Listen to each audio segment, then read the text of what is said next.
My fellow Guyanese, as you will recall, I prorogued Parliament on November 10th, 2014. In doing so, I indicated that I was opting to preserve rather than end the life of the 10th Parliament. I was also attempting to avoid further political conflict and seek avenues of political accommodation between my government and the parliamentary opposition parties. I had hoped that the period of prorogation would have allowed for extant tensions to ease and for all of the parliamentary parties to constructively engage the government. At all times, I have acted in accordance with the Constitution of Guyana.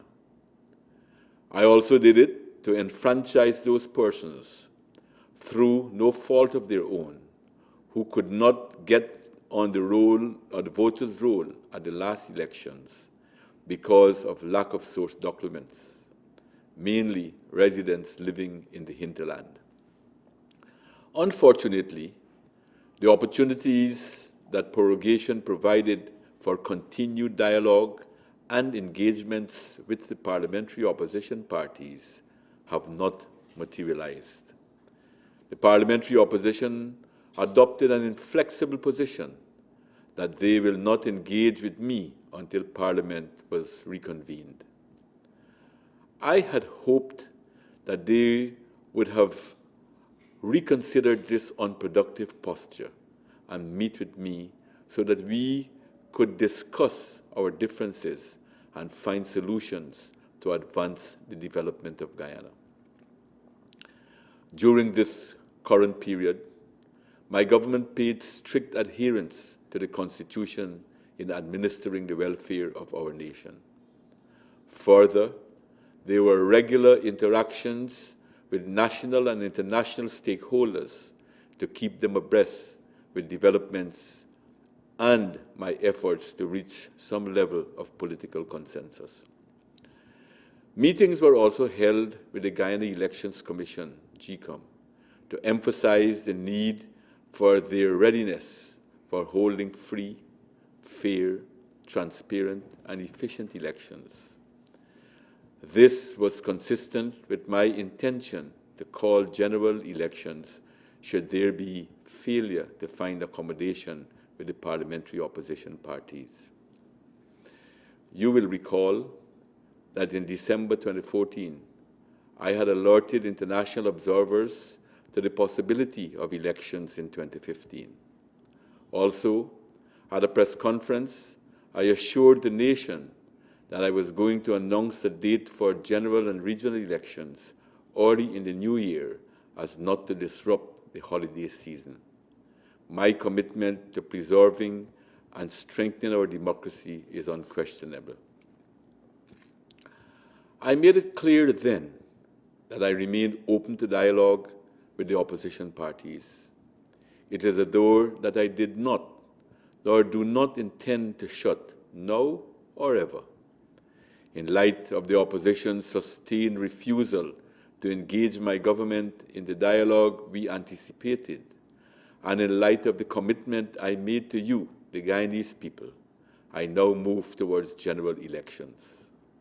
In the circumstances, I hereby announce that general and regional elections shall be held on Monday, the 11th of May, 2015. I am advised that GECOM would be in a state of readiness for these polls on that date. As usual, I intend to invite international observers to be part of the elections process, and I will expect the political parties, the security services, and the people of Guyana to conduct themselves in a manner that would ensure continued peace and stability before, during, and after the elections. We have a collective obligation to ensure the protection of the democratic gains we have made and for which we have endured so much as a nation to secure. I thank you.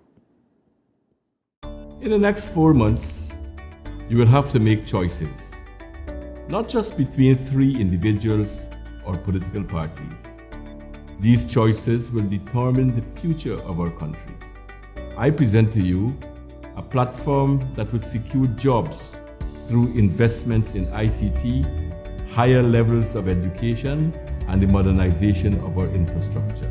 Unlike the other parties and individuals, I commit to further investments to secure the sugar industry and an agricultural diversification plan that would move us into value-added production. I present to you a platform that would see us achieving universal secondary education and expanded health care. I commit to a future where resources will be used to improve the life of every citizen through increased spending in the social sector, creation of a knowledge-based economy, and a future where every Guyanese would own their own home. I commit to a future that will see growing prosperity, where all will have equal access and opportunity to all services provided by the government. Those who oppose this agenda had a chance for 28 years. We cannot go back. The next 5 years are critical for our country. We have advanced work in oil exploration and started the building of a modern economy with investments in tourism, mining, and agriculture. We have reduced our foreign debt by almost half, and our international reserve is at its highest in our history. We cannot risk these gains. The work must continue. Let us move forward together. I am Donald Ramotar, and I ask you and your families to support this future. Join us in moving forward together.